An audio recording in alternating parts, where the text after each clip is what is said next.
Russian Central Bank. Digital rubles will be classified as highly valuable liquid assets. The Russian Central Bank says it plans to begin classifying the digital ruble, the nation's CBDC, as a high-quality liquid asset HQLA, and will likely eventually oblige banks in the country to follow suit. Central banks typically classify assets such as fiat cash, central bank reserves, and government bonds issued by nations with high credit ratings as high-quality liquid assets HQLAs. But thus far, central banks and regulators have only classified conventional fiats, not CBDC, as HQLA. Per Tass, in an official central bank release, the bank said that it had developed draft revised liquidity calculation methodologies that include the inclusion of digital rubles in HQLA calculations. The bank has given financial players until September 23 to submit comments on its revised guidelines. But if they are accepted as is, commercial banks will be obliged to abide by these methodologies beginning October 1, 2024. Going forward, this will likely mean banks will eventually be obliged to classify CBDC holdings in their accounting processes. The digital RUB pilot began earlier this month with 600 citizens in 11 cities making real-world transactions with the coin, and over a dozen domestic banks taking part. But commercial banks appear to have conflicting feelings about the digital ruble,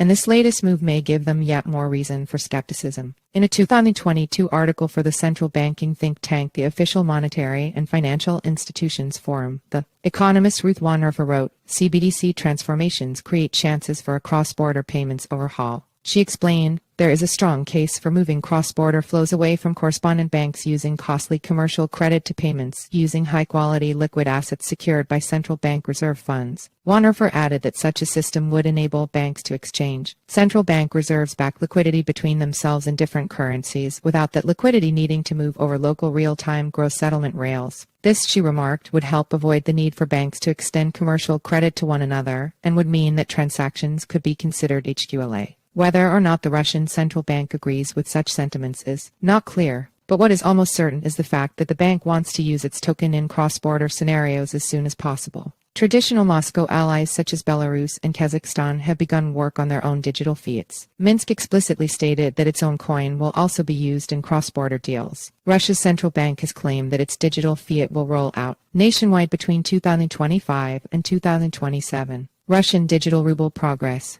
BRICS nations target CBDC launches. Fellow BRICS nations such as China and Brazil are also moving to advanced stages of their own digital currency projects. Beijing has cautiously begun making statements about the cross-border potential of its own coin, as BRICS countries and their allies seek to de-dollarize their trading networks. The BRICS summit is being held on August 22-24. Brazilian experts have claimed they expect the nations to agree on the formation of common digital currency working groups this week.